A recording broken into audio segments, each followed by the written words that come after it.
Welcome, everyone, to the Her Story podcast presented by Chamber Fayetteville and produced by Be Freaking Awesome. I'm one of your hosts, Sami Kinnison, and today I am here with Tamara Phillips. Tamara, thanks so much for joining us on this podcast. I'm so excited to get to have this conversation with you. You're so welcome. I'm truly excited about it as well. Good. Why don't you take just a brief moment and introduce yourself? People who are listening to this podcast may not have had the chance to meet you. Just give us like a 60-second who you are and what kind of work that you do. So, my name is Tamara Phillips, and I recently stepped into a new role of business development officer at Citizens Bank. And for 4 decades, I had been on the retail side of banking. And so I've accepted a new role, super excited about the opportunity to expand. I will be doing a little bit of mortgage lending. And I've never done that before. Like I said, I'm just super excited. My passion, I have 2 grandbabies that I absolutely love and adore. They are my whole world. I have 3 children. I have a loving husband. We'll be married 48 years this year, and, Wow. I can't just say that life has just been really blessed. Oh, that's amazing. I do also as somebody my mom, her grandchildren, my children, um, make up a lot of her world, and every now and again, I'm like, "Come on, are we chopped liver now? Like, we got the grandbabies in and, the kids are out the door." But, it's kind of funny moment where I'm like, "All right, I see what the order of priority is here. That's Right. fine." That's what my son always said. They visit every Sunday. They come down and he said, "Mom, we're not coming down because you want to see us. You just want to see the babies." But I Maybe he's not wrong, but that's okay. yeah, yeah. At least we get to see them and spend time together. I love it. Okay, so tell me, c I might ask a little bit more about the transition to business development from retail. If I'm not in banking, like, what does that mean? What does that actually look like? What the difference in my job is, I still get to take care of people. I love to take care of people, customer service.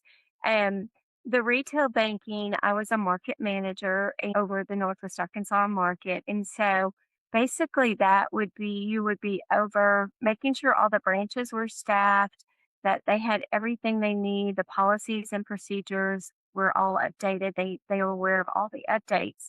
And so now with this phase, move into a business development officer, I'm still out there to develop the business. So what happens when you're in the branch, you don't have time to really get out in the community and to do the things that you love. And I love being out in the Mhm. community. Northwest Arkansas, Fayetteville is a great place to build relationships and just to take care of people. So what I found myself doing would be sitting at my desk, making sure the branches were taken care of instead of being out doing the things that I love.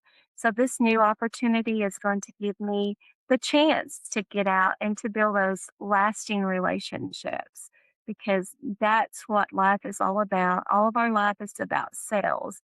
And so, if we have a good product that would benefit someone, then, that's kind of what it's all about is just getting out and making those connections. I love that, and I think that a lot of people would not immediately say that life is about sales. I'm curious, how did you come to that perspective or belief? And tell us a little bit more about that. Like somebody's like, "Wait a minute. No, it's not." Like, what is it?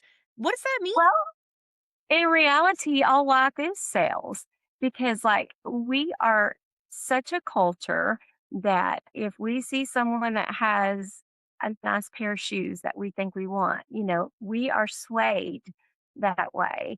We're about sales and just our attitude. If I have a good attitude, it carries forward to the other people that I am leading. If I come in with a bad attitude, sometimes that has a tendency to sway them in that direction. So, all of our lives, I believe, is just like your life is just like, you know, not I want to say that we're marketing, but we are in reality because what we are representing that to other people of what our lives are truly like. I think that that's very unique and amazing perspective. Thanks for sharing that with us. I want to take it back a little bit. When did you started out in your career, did you envision that you would end up where you are today? Or was this the plan, or was this something that you kind of followed the opportunities and have ended up here? So my life story is really unique, and I don't know how much you want to get into it, but All I of it. was I'm here for okay. anything. I was actually married in my senior year of high school. Okay. So, I finished my high school, with I think I wasn't valedictorian or salutatorian, but I was in the top 5, in my high school. And so, it was quite a challenge to, to go to school, be married and newly married and everything. But, um, I always had a strong interest in accounting. I loved all things accounting. So after we moved to Northwest Arkansas, I started frequently going to make my husband's deposits. I wasn't working at the time. So I would go into our local branch of the bank, and it just so happened that the HR department was housed there. So every time I would go by this gentleman's office, I would say, "Hey, I'm just checking in to see if you have any job openings." And he would say, "No, I'm sorry, we don't, Miss Phillips." And then the next week, the same thing. "Do you have any job openings? I would really like an opportunity to work at a bank." And that went on for about 6 to 8 weeks. And so finally one day he called me and he said, "You know what? I'm just tired of you coming into my office and saying, 'Have you have any openings?' I have a job for you." So you get really super excited about, you've got this new opportunity. But what I didn't know was I was going to be placed in a basement, down in the bottom of a basement, and I was going to be looking at customers' statements on this big microfiche. So people probably don't even know what that is, but it's a big machine where you have to constantly, all day, you just sit and you look at people's statements. And I I have some principles that I've always applied to my life. When I was thinking about the title of my podcast, and I hope it's okay to share this, but Of course. I would like to say that I would like to encourage people that small beginnings are not your limitations, they're your launch points. And Mm, so I took the opportunity with what I had to give my best, regardless of my title or position. So every day I would go down to the basement, I would give my best. I would finish the day knowing that I had given 100% of what I had to offer to the job that I was doing. Um, and so that continued. The opportunities just grew from there. So I had no thought that it would lead to where I am today. But I just continued to apply the principles that my parents taught me, to work hard, to be diligent, to seek growth in every aspect that you're in. And so one day I remember I was sitting at my desk in the same office where I'm at today, and my telephone rang and it says, "You know what? We've noticed your hard work." And it was just from there that I began to climb the ladder, as they say, mhm. into like a more development of senior management role. I love that. I love the also the persistence of knowing something that you want, and even though you gotta know, showing up again and again and again to just ask. It does, the saying, "There's no harm in asking." Why not? Why not keep asking? Because you never know what'll happen. And then here you That's are right. today. That's amazing. So, I'm sure it's not been all sunshine and rainbows in the whole process. Careers and lives are long. Can you talk us through maybe like a hard professional season that you had to walk through? And what did it teach you that you'd want to pass on to other people? Okay, so you're right. When you try to manage people, you have to manage and you have to kind of separate yourself from the person, and not get too attached. That's the hardest part for me. Is like I love people and I love to. It's been said that I would prefer doing things myself versus asking someone else to Okay. do something that they were supposed to be doing, but they were not doing. Mhm. And so I think that's been the hardest part for me.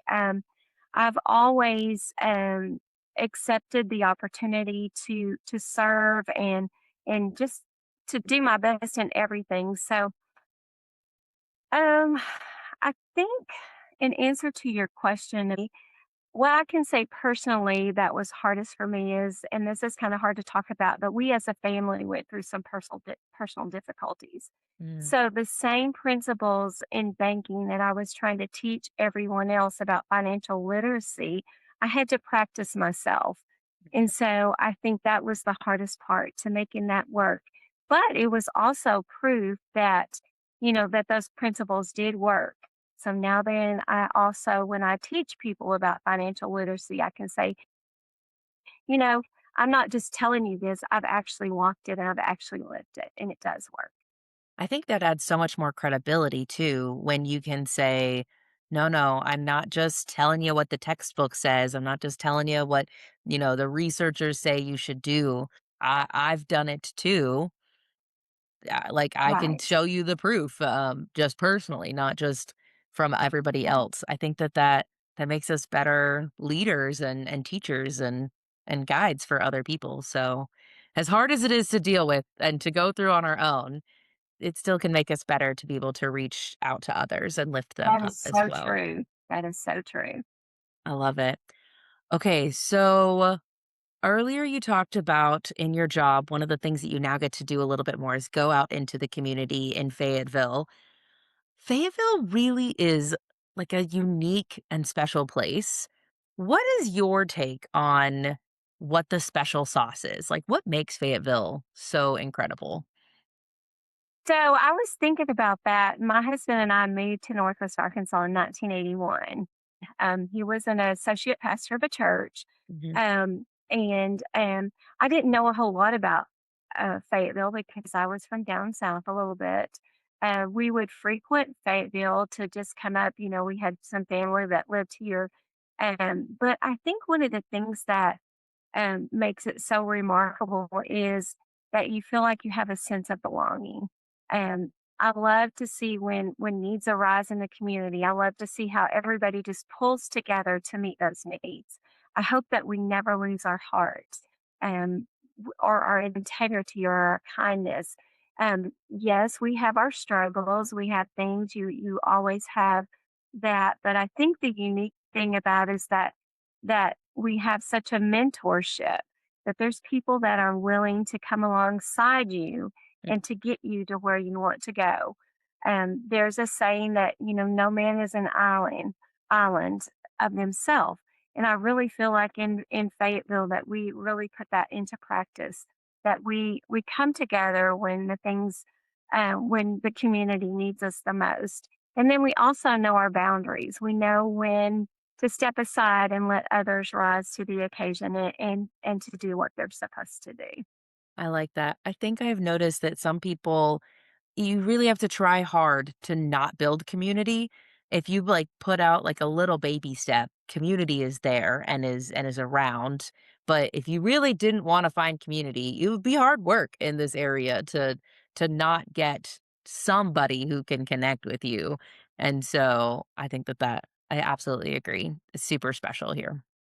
And one thing that I really like about, like, when we go to the networking events and when we are out in the community, I am not going to connect with everyone that's in the room, but to Absolutely. find that connection with that one person that you can connect with and build those lasting relationship, it just means the world. Oh, it absolutely does. Okay, so on the opposite side of belonging, have you ever had a moment in your career where you felt like you didn't belong in the room or didn't belong at the table? And how did you navigate that? So I really never felt like that I did not belong anywhere because, like, I love that. my my dad, there was a saying when he was around, he could talk to the fence post.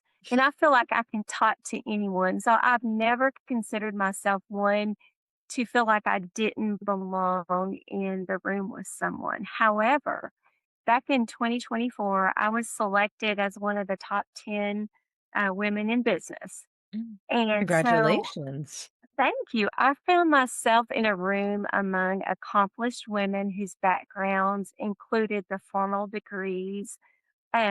While my education was built on hands on experience and operations, that moment reinforced my beliefs that there are many paths to success, and each one of them brings its own unique value. If I had compared myself to the other women in the room, I would have limited what my life values have brought to me and to everyone that I have been able to service in my career. So I think that we just all need to know that we have a special place. Each place looks different, but we all have something special that we can bring to each other in life. And I think that there's a temptation in the comparison that one, you could beat yourself up and you could feel the imposter syndrome. 2, you could then react sometimes and beat other people up, and, like, maybe there's this, like, that comes out consciously or subconsciously, and I love what you're saying because when we can settle to say, "No, we all have to link arms, and we all have to approach this from our own experience and perspective, and we all lift each other up," it's so much better than when we sit in comparison and either tear ourselves down or tear other people down. It just nobody wins in that situation. All It's right. so much better to to honor your own background, just like you would for anybody else. If somebody else was in the room and they said, "Oh, no, I have this about me. Maybe I don't belong here." I feel like most of us would be like, "Of course you belong here. Of course Yes. you do. Look at all of these Yes. things." Sometimes you gotta do that for yourself too. That is right. I love it. Okay, so when you got the email asking you to be a part of this podcast, a part of the series, what is it that made you say yes? Well, I was probably the first one to say yes. I love it. Well, when I got when I received the email asking me to be a part of her story in the Women of All Generations, I didn't hesitate. I wanted to say yes because in a world that often encourages us to climb quickly and aim for the top of the ladder, I wanted others to see that sometimes we overlook the strength and the wisdom that and the personal growth that comes in the journey. Mhm. We always hear and life is all about the destination, but to me, life is all about the journey. Mm. So whenever I received that email, I thought, what a great way to tell about, you know, small beginnings. They're not your limitations, they're your launch points. But if Right. you believe in yourself, you can do whatever you want to do in your career, in your life, in your relationships. It can just all happen, but you've got to enjoy your journey. I love this so much. I have had the pleasure of doing several of these other interviews already. And there's one in particular that those of you listening, if you haven't listened, you need to go back to that one as well. That's Natalie Abram. And she is one of our Gen Z interviewees. We wanted to interview women on all generations.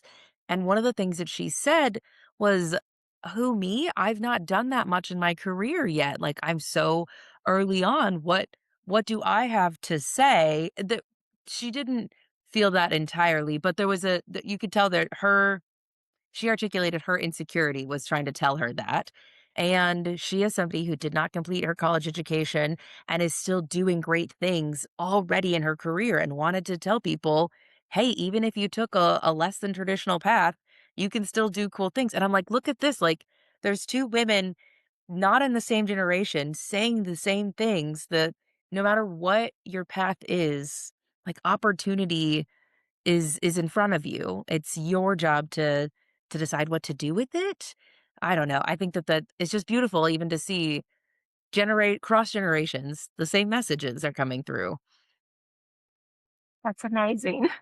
If you could sit down with women who are like Natalie, who are in the start of their career, and give them like practical advice. Like, what does that look like to look at those opportunities and to know what's right for them, to know what the right move is? What would you say for that? Well, if I could sit down with them, first of all, is just to kind of ask them some questions. What are you passionate about? Mhm. I really feel like that you need to be putting all of your energy and you need to be putting all your strength into things that you're passionate about. So many times we just fill our lives with things that are void, and life is so precious and life is so short that we need to be really doing the things that we love to do. I would want to make sure just to tell them some things. There's a favorite saying that I like, and I hope it's okay to use this, but the way that you do anything is the way you do everything. So your Mhm. habits, your attention to your detail, it all defines your character. And so I would just like to encourage them that, find what you're passionate about. Do the things that make you happy. At the end of the day, people can see whether you're passionate about what you're doing, and just let that passion show through and success will follow you. I really love that. I needed to hear that. That's so good. One of my favorite questions to ask near the end of these interviews is when it comes to the glass ceiling and your industry and career, like what do you think about it? Do you think it's something that's still there or that people still face or not really? So I really was hesitant about this one, but I really, really want to say, I think that we have made so many strides. I mean, we have had so much improvement. There's more women that are in corporate leadership today roles than ever before. However, I still believe that there are women that don't think that they can ever get to where they need to be, get past that glass ceiling. Mhm. And that that makes my heart sad because I really feel like that you can do anything you want to, but those barriers are still real. Mhm. They are diminished, but I still believe that they are still there. Progress has happened and still more progress is needed and we It's needed. can recognize both at the same time. Yes. I love Yes. it. Well, thanks for sharing your thoughts even if you were a little hesitant on it. We're going to wrap up this podcast interview with a couple of rapid fire questions. Okay. So, when you were a kid, what job did you want to be? A nurse. A nurse. Okay. Very interesting that that's not where we ended up at. Well, um, it is not the path I chose, but I am a caregiver for my daughter, and Okay. so I've always had a passion for helping people, and so my passion. I can consider, if you come in here with some financial woes and I can help you through, I've nursed you through. That's So, exactly right. I love that. Okay. Next one. Beach, mountains, city, or staycation? beach. Beach. I love it. The correct answer always. A bonus hits your account today. You can decide how much. What is the first thing you're going to do with it? Forget I got it. Ah, okay. What are you going to do? Like, what is it's just going to sit in the bank account? You're going to put it somewhere? No, we have to grow it. Oh, okay. So, put it in something that can make some money. We all have a tendency, if that bonus hits, we want to go out and spend it, right away. I wasn't expecting that, but in order to get, where you need to be later on, you have to set aside a little bit to for a cushion.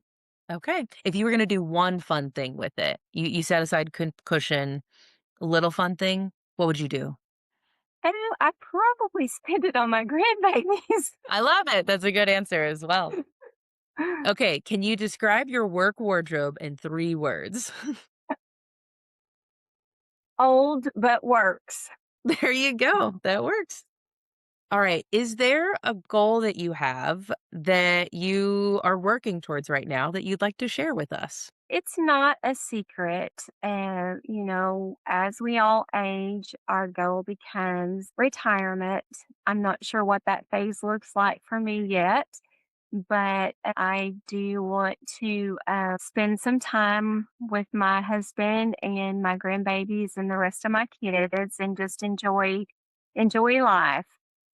with them. I've put a lot of hard work and a lot of dedication over the years into my career, which is all good. And Mhm. it's got me to where I want to be today. But I think the end goal for everyone is to really enjoy retirement and, just spend your days enjoying what you want to do. I love that. I think that's also good advice along the way, towards the goal before you reach there. Like you said, it's the journey, Yes. and the destination. So, thank you so much for sharing your wisdom with us, sharing part of your story, and being open. I so appreciated this conversation, and I know that the people listening are going to get something out of it as well. So, thank you. Thank you. All right, everyone. And until next time, hope you guys have a great rest of your day until we hear the next Her story.